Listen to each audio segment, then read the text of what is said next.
L'enlèvement de l'Église.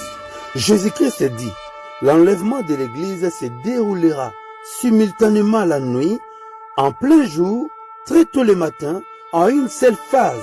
Tous ensemble dans le monde entier, nous monterons en même temps à la rencontre de notre Seigneur dans les airs. Cet événement unique, qui se passera à une seule phase, trouvera d'autres chrétiens la nuit en train de dormir.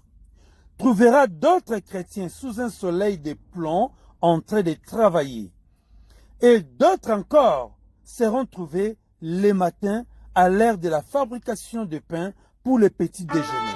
Le but de ce message est de vous montrer qu'il n'y aura pas deux enlèvements, qu'il n'y aura pas trois enlèvements, il n'y aura jamais plusieurs enlèvements, il y aura un seul enlèvement. Alors, une seule question s'est posée. Comment il y aura un seul enlèvement? Tandis que Jésus-Christ avait dit, il trouvera d'autres personnes en train de dormir.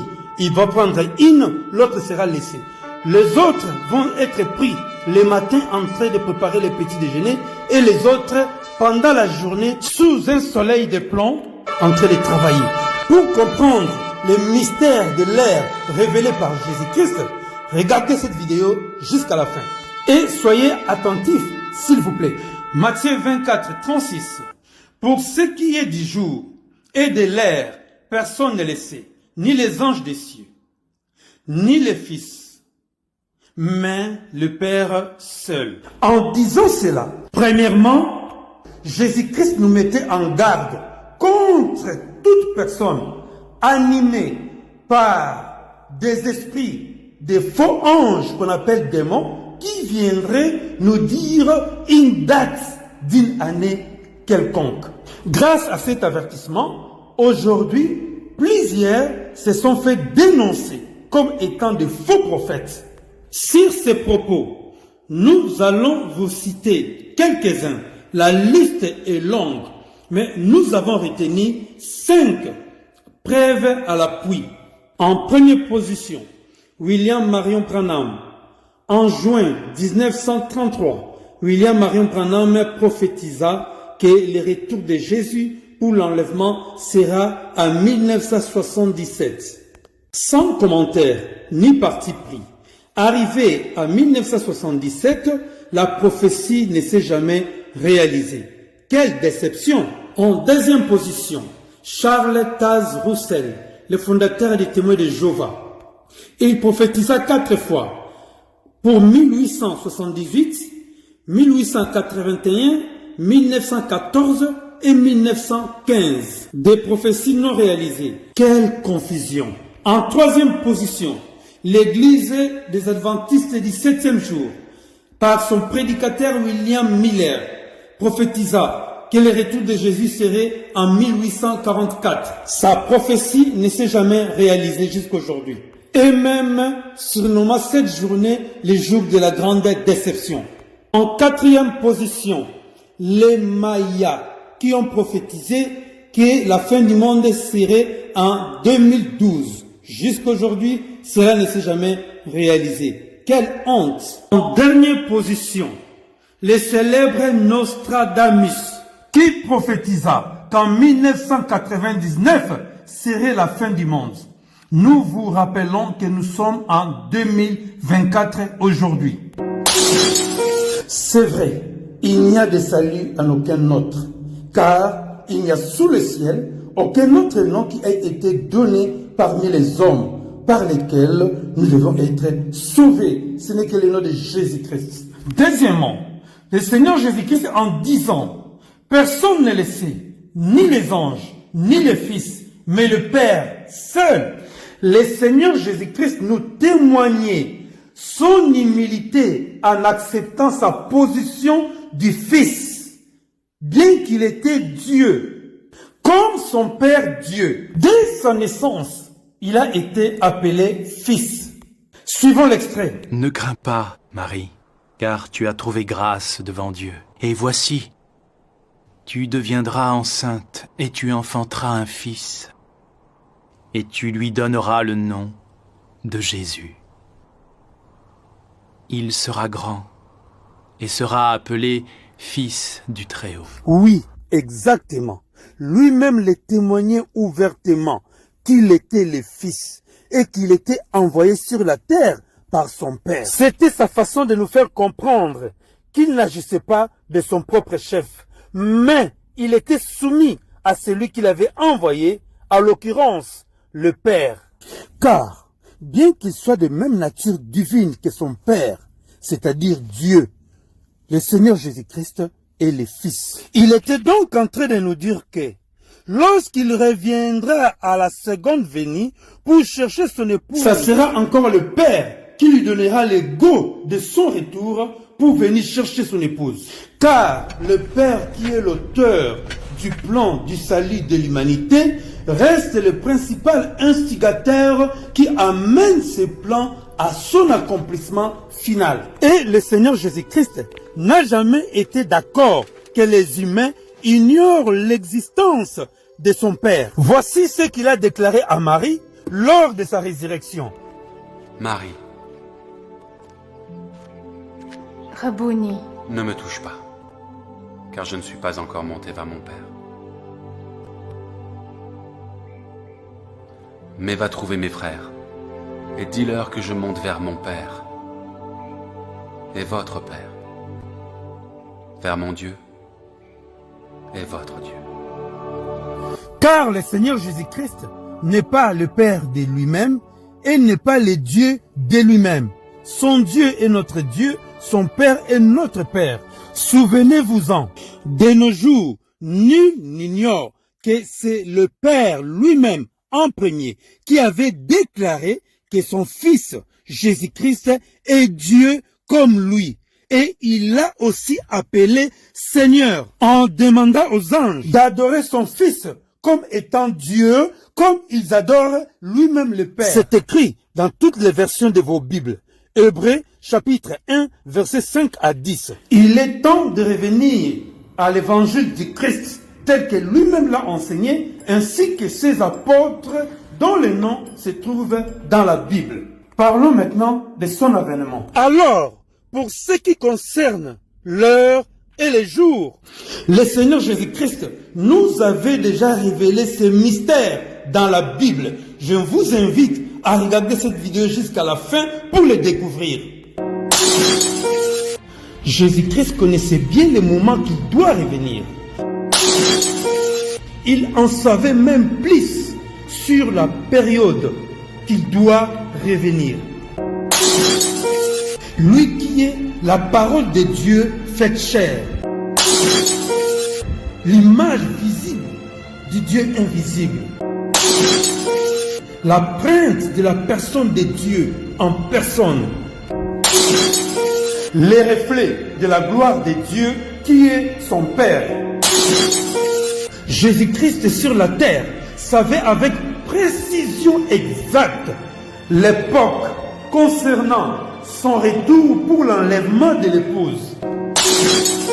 Car en lui habitait corporellement toute la plénitude de la divinité. il nous avait donné des signes qui caractérisent l'époque de son retour, en nous disant de s'instruire par comparaison à la floraison de la végétation qui marque la fin et le début d'une saison à l'autre. Ces signes que nous appelons les signes des temps. Vous entendrez parler de guerre et des bruits de guerre, disait-il. Une nation se lèvera contre une nation et un royaume contre un royaume. Et il ajouta, il y aura des grands tremblements de terre, des catastrophes naturelles donc, et en divers lieux, des pestes et des famines. Aux États-Unis, les surnomment les zombies. Cette drogue très addictive provoque une perte de contrôle quasi totale. Voici à quoi ressemblent des rues du centre-ville d'Ottawa, la capitale du Canada. Les événements que le monde traverse aujourd'hui suivent à la lettre tout ce qu'avait prophétisé le Seigneur Jésus-Christ sur ces temps. Nous y sommes en plein dedans. C'est les temps qu'on appelle la fin des temps. Le Père, dans son amour, nous révèle des mystères cachés de sa parole, comme il avait révélé à Pierre que Jésus est le Messie. Qui dit-on que je suis, moi, le Fils de l'homme? Les uns disent que tu es Jean-Baptiste, les autres Élie, les autres Jérémie. Et vous, qui dites-vous que je suis? Tu es le Christ, le Fils du Dieu vivant.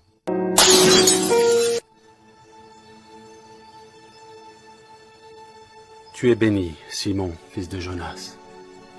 Car ce ne sont pas la chair et le sang qui t'ont révélé cela, mais c'est mon Père, qui est dans les cieux.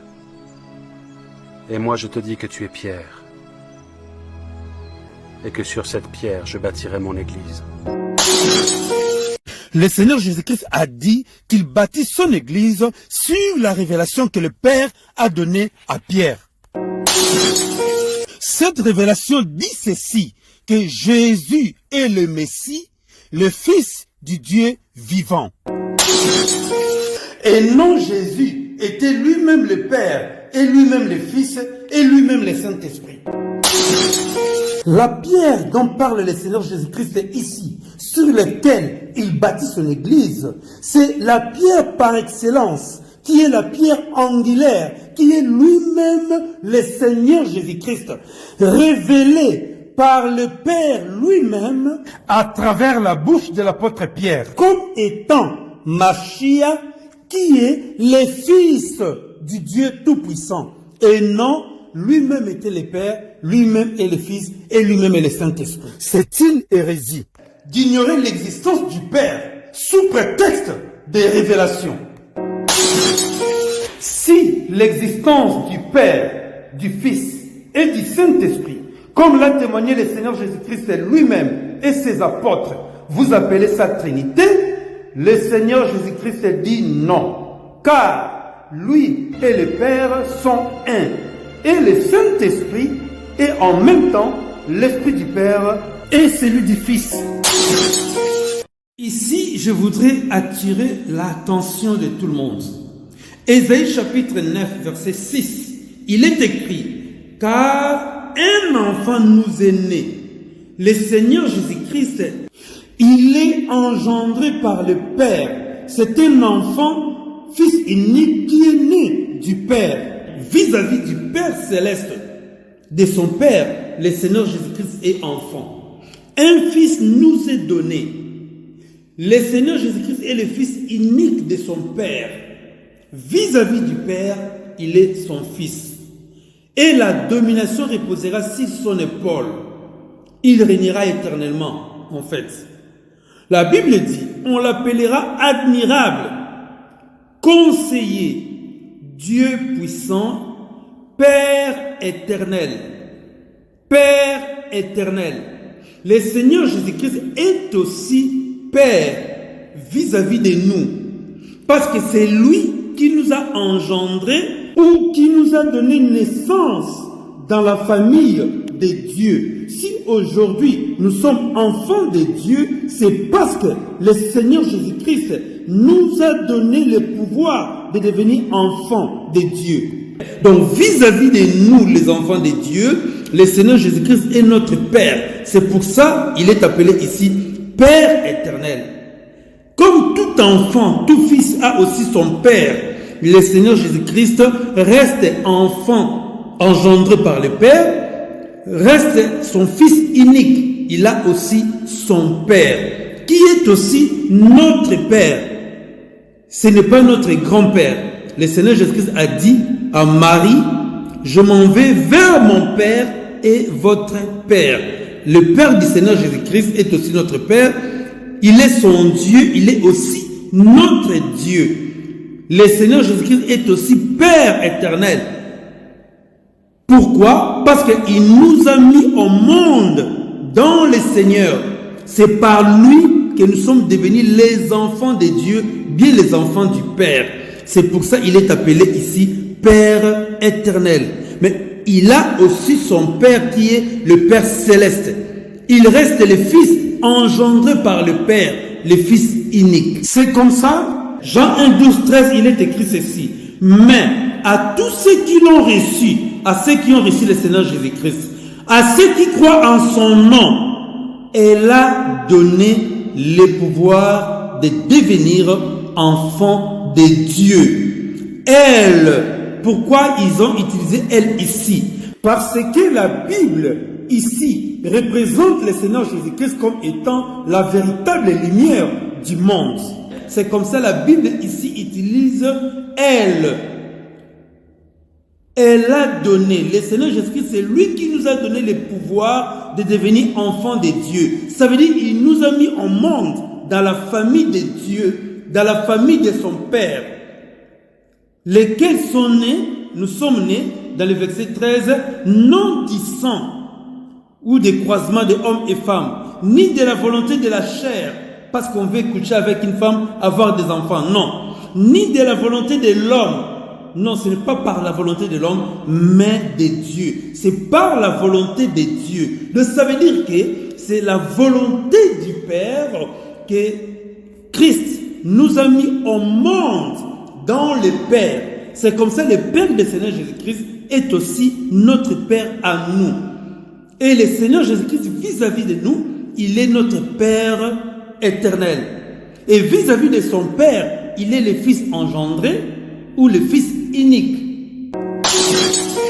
C'est pour cela, le Seigneur Jésus-Christ, après sa résurrection, lorsqu'il s'était montré à ses disciples pour la 3e fois, il les avait appelés enfants.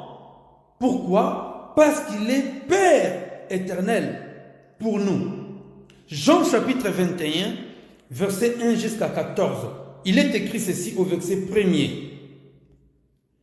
Après cela, Jésus se montra encore aux disciples sur le bord de la mer de Tibériade. Et voici de quelle manière il se montra. Verset 2. Simon Pierre, 1. Thomas, 2. Appelé Didyme. Nathanaël, 3. De Cana en Galilée. Les 2 fils de Zébédée, ça fait 5.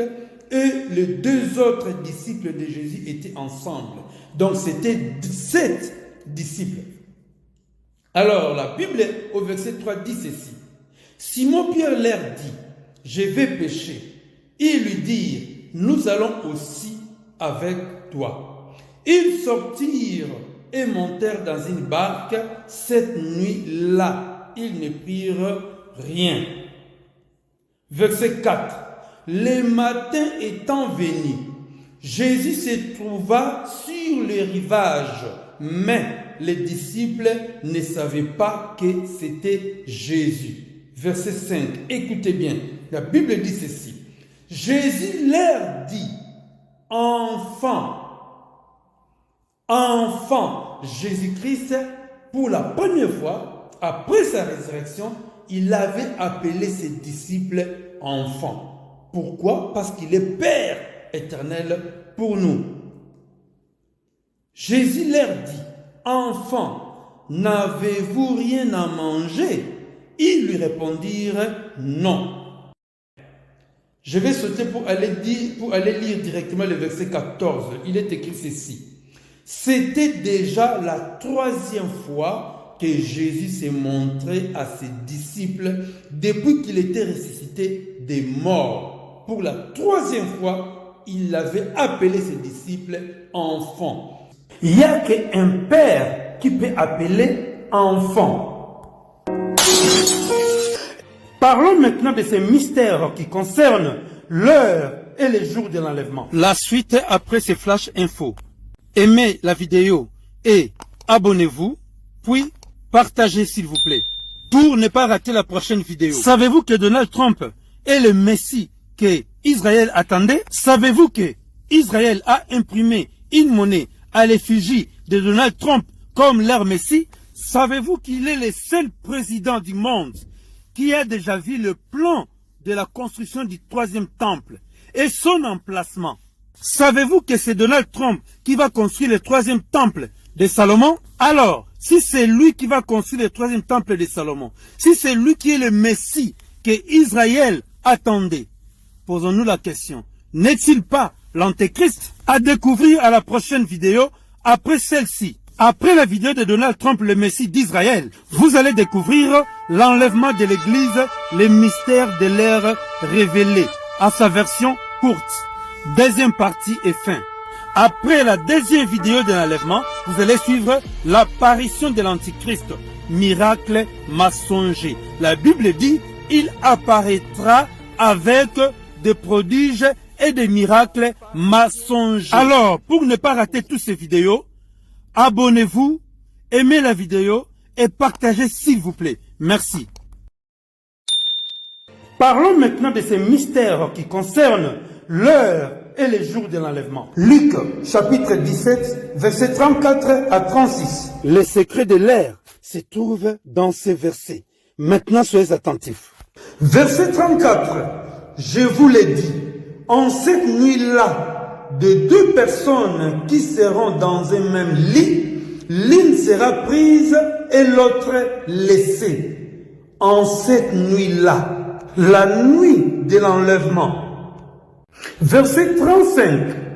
Des deux femmes qui moudront ensemble, l'une sera prise et l'autre laissée. Cette activité de moudre se faisait principalement les matins.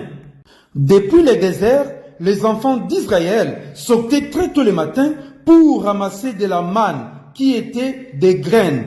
Ensuite, ils les broyaient à l'aide de mêle à bras pour les transformer en farine qui leur permettait de fabriquer du pain. Regardez bien cette image. Je vous donne le verset qui vous explique que c'est une activité qui se faisait le matin. Nombre, chapitre 11, verset 7 à verset 9. Verset 7. La manne ressemblait à de la graine de coriandre et avait l'apparence de lion. Verset 8. Le peuple s'est dispersé pour la ramasser.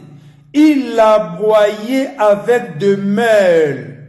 Il l'a broyée. Ça veut dire, cette action s'appelle moudre, rendre farine ou poussière de la graine, ou la piler dans un mortier.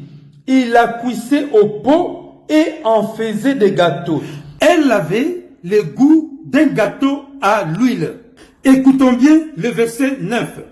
Quand la rosée descendait la nuit sur les camps, la manne y descendait aussi. Nous irons maintenant voir à quel moment, à quelle heure exactement cette activité se faisait faire par deux femmes. Regardez bien cette image toujours.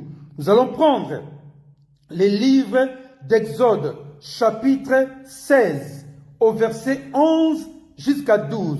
Il est écrit, verset 11, l'Éternel, s'adressant à Moïse, dit, verset 12, j'ai entendu le murmure des enfants d'Israël. Dis-leur, entre les deux soirs, vous mangerez de la viande, et au matin, vous vous rassasierez de pain, et vous saurez que je suis l'Éternel, votre Dieu.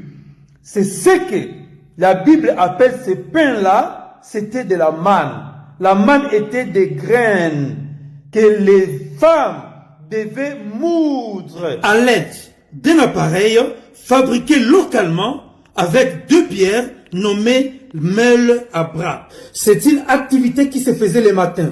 C'est parce que Dieu appelait ce pain-là le pain du matin. Au verset 12, je reprends. J'ai entendu le murmure des enfants d'Israël. Dis-leur, entre les deux soirs, vous mangerez de la viande, et au matin, vous vous rassasierez de pain. Car la manne descendait la nuit avec la rosée, et très tôt le matin, les enfants d'Israël devaient les ramasser avant que le soleil se lève, sinon ça devait se fondre. Après, ils les moudraient pour les transformer en farine qui leur permettait de fabriquer du pain. C'est pour cela, jusqu'aujourd'hui, les boulangers se lèvent très tôt le matin, avant le lever du soleil, pour faire du pain. Ça serait pareil les jours de l'enlèvement. Revenons sur notre passage principal, du Luc, chapitre 17, au verset 36 maintenant. De deux hommes qui seront dans un champ, L'un sera pris et l'autre laissé.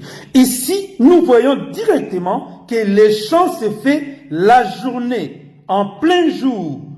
En plein jour, ce n'est pas la nuit qu'on peut faire les chants. Voici ce que le Seigneur Jésus-Christ nous révèle concernant l'heure de l'enlèvement. Cet événement mondial et unique trouvera d'autres personnes la nuit en train de dormir. Pour d'autres personnes, l'enlèvement les trouvera la journée en train de travailler. Et d'autres personnes, le retour du Seigneur Jésus-Christ, les trouveront très tôt le matin à l'heure de la préparation de pain pour le même enlèvement. Sachant que cet enlèvement se passera une seule fois pour nous tous, dans le monde entier, en une seule fois et en même temps. Dans ce passage, le Seigneur Jésus-Christ ne disait pas qu'il y aura l'enlèvement secret. L'enlèvement secret n'existe pas. Il ne disait pas aussi qu'il y aura plusieurs enlèvements. Non, et archi faux. Donc, les deux hommes qui dormaient ensemble, l'un est pris et l'autre est laissé. De deux femmes qui seront en train de moudre, l'une est prise, l'autre laissée. Et de deux hommes qui travaillent dans les champs, l'un est pris et l'autre laissé. Selon Luc 17, verset 34 avec ses 36. Donc le Seigneur Jésus-Christ nous expliquait que si les chrétiens qui seront enlevés ces jours-là auront des montres, leurs montres afficheront des heures différentes les unes des autres, c'est par rapport au positionnement de la zone où vous vivez, dans lequel Dieu vous a disposé vis-à-vis des fuseaux horaires. Et ces fuseaux déterminent l'heure exacte de votre emplacement actuel. Ça veut dire que la nuit pour les uns, la même nuit là est une journée pour d'autres.